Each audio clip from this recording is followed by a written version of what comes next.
बहुरानी, बहुरानी, बहुत बड़ा अनर्थ हो गया बहुरानी। क्या बात है, क्या हुआ? आया था कि बच्चों की तबीयत बिगड़ गई है, हॉस्पिटल बदलना पड़ेगा। मैं और राजा हॉस्पिटल पहुंचे, लेकिन वहाँ तो बच्चे ठीक हालात में थे। पता चला किसी साजिश के चलते हॉस्पिटल बदल रहे हैं। मैंने और राजा ने उन्हें रोकने की बहुत कोशिश की, पर वो ज्यादा लोग थे। बच्चों के साथ साथ राजा को भी अपने साथ लेकर गए। बहुरानी, हमें तो यकीन है ये सब जीके की ही कोई चाल है। हाँ।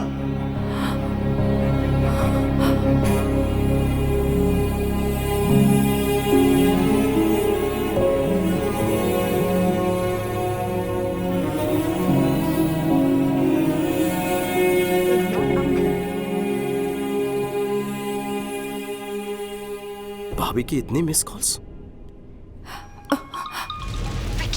हाँ भाभी। मेरी बात सुनो, आज कोर्ट में तुम्हारे भैया के केस की हियरिंग है, फाइनल हियरिंग। मुझे तुम्हारी जरूरत है।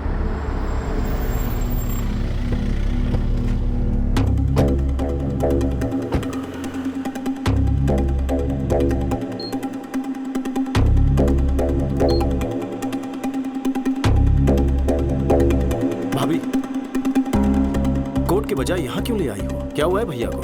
वक्त आने पर सब बताऊंगी, अभी तुम अंदर चलो। हाँ विक्की, वहां अंदर कुछ भी हो जाए, मेरी बात पूरी होने तक तुम कुछ मत कहना, समझ गए ना? चलो।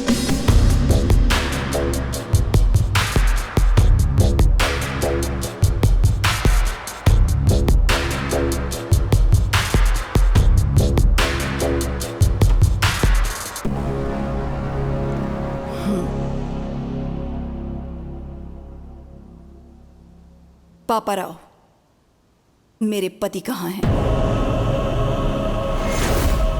जवाब दीजिए कमिश्नर साहब। आज सजा मिलना तय था, इस डर से भाग गया होगा।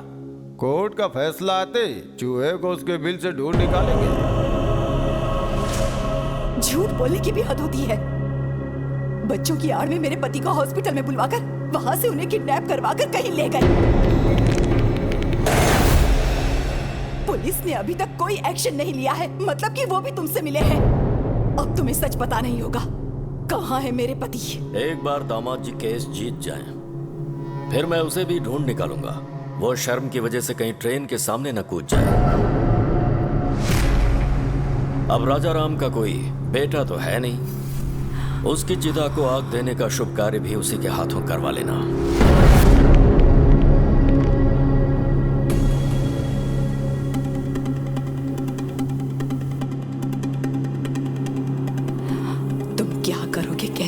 मुझे नहीं जानना, मैं कोर्ट में तुम्हारा इंतजार करूंगी।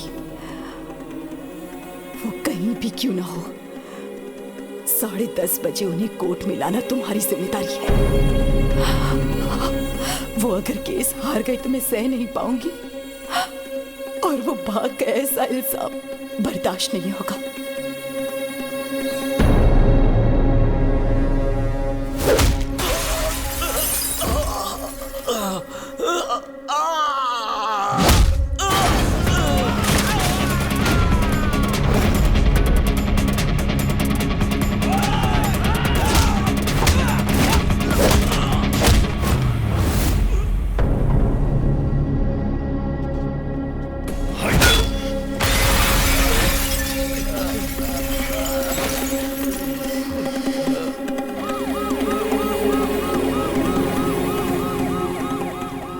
जज साहब पहुंच चुके हैं। राजा राम जी अभी तक नहीं आए, कहीं कुछ गड़बड़ ना हो जाए। आप चिंता मत कीजिए, वो जरूर आएंगे। विकी उन्हें वक्त पर जरूर लेकर आएगा।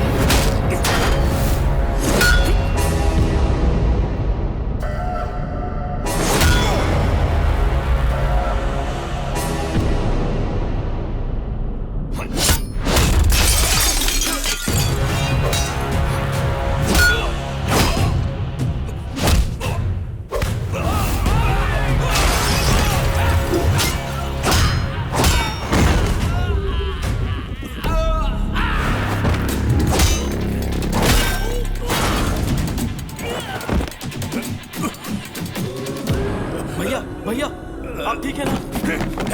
भैया, अगर एक कदम भी आगे बढ़ाया तो इन बच्चों को दोबारा नहीं देख पाएगा। हाँ? अरे आना, हिम्मत है तो आना। नहीं, आगे बढ़ने से पहले इन्हें देख ले। कैसे तड़प रहे हैं ये सब। आजा।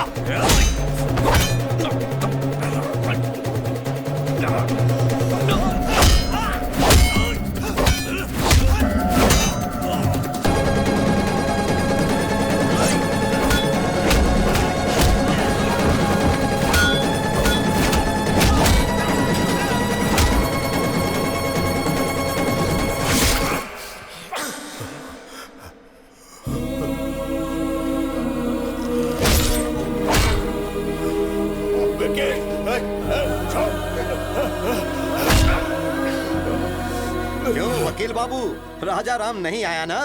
जाकर कोई और केस लड़ो। हेलो मैडम, तेरा पति भगोड़ा है, नहीं आया ना? भगोड़ा है वो, भगोड़ा। मसीहा बनने चला था इन बच्चों का और अपने भाई का। मेरे हर प्लान को तूने नाकामयाब किया। तेरे भाई को मारने के लिए मैंने गुंडे भेजे, उन्हें भी तूने कुत्तों की तरह मारा।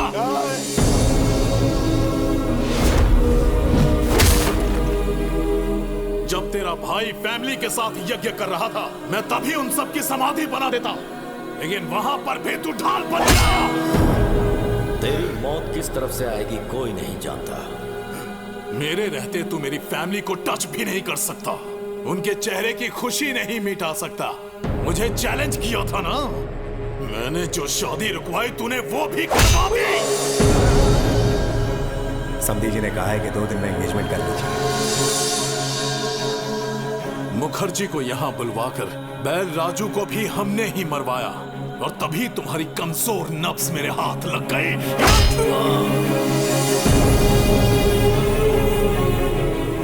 चल बचा, बचा के दिखा। अपने भाई को बचाने आया है ना, लेकिन आज तुझे कौन बचाएगा?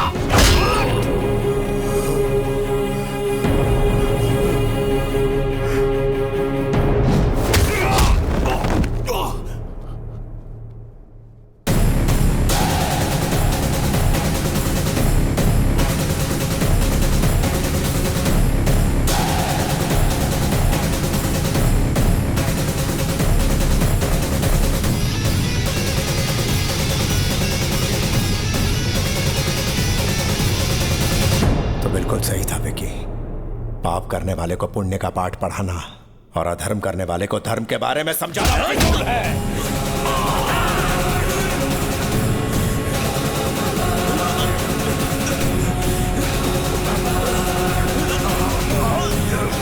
बच्चों को मारेगा?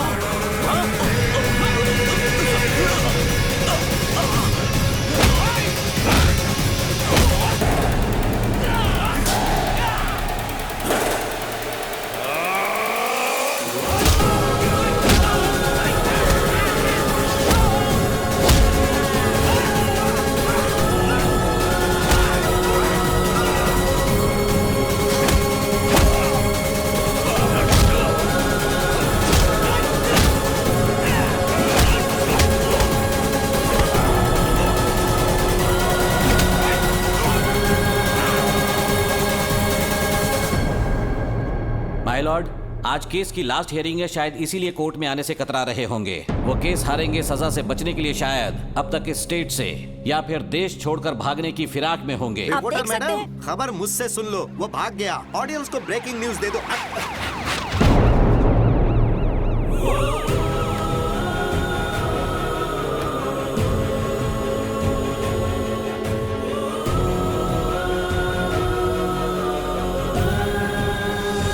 माय लॉर्ड, केस कोरी बयानबाजी से नहीं बल्कि पुख्ता सबूतों के दम पर ही लड़े जाते हैं। सबूत है मेरे पास।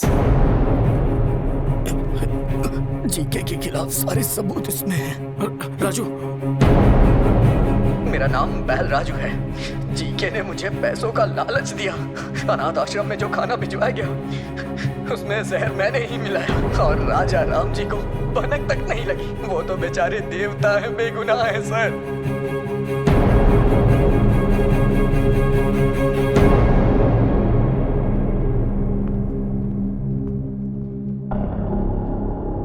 माय लॉर्ड, मैं हूं महेश।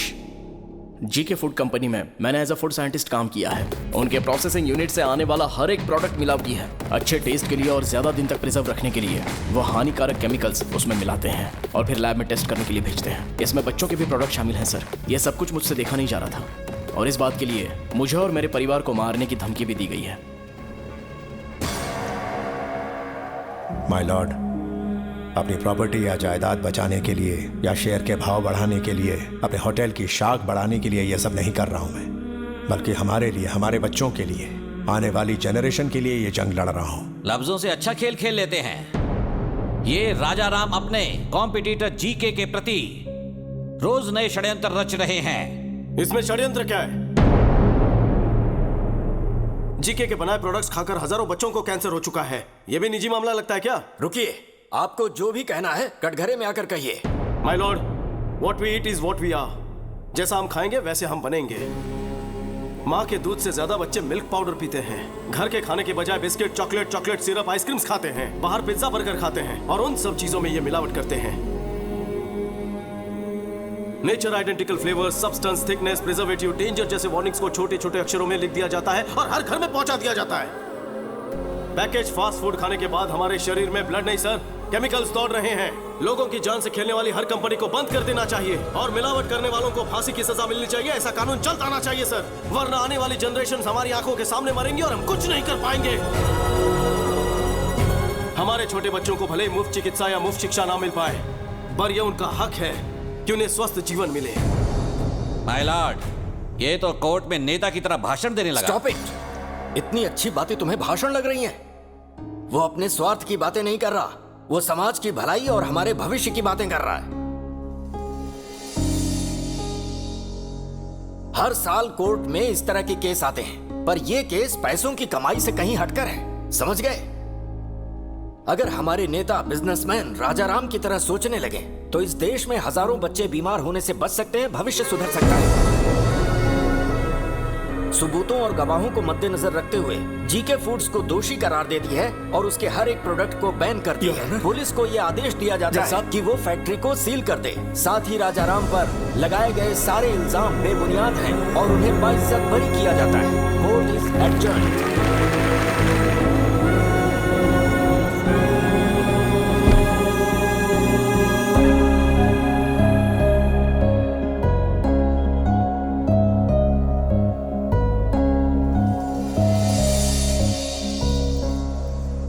आप खाना क्यों परोस रहे भैया? परोसने तो याद है उस दिन तुम्हें खाना खाते हुए मैंने उठा दिया था, तब से मेरे मन पर बोझ था।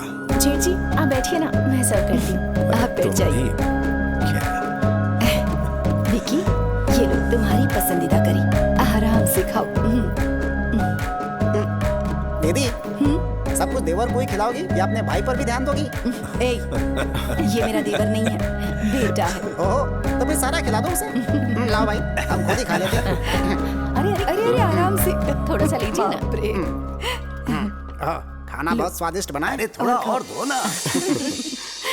प्यार भरे रिश्ते और स्वच्छ आहार, यही है आनंदमय जीवन के श्री राम रक्षक।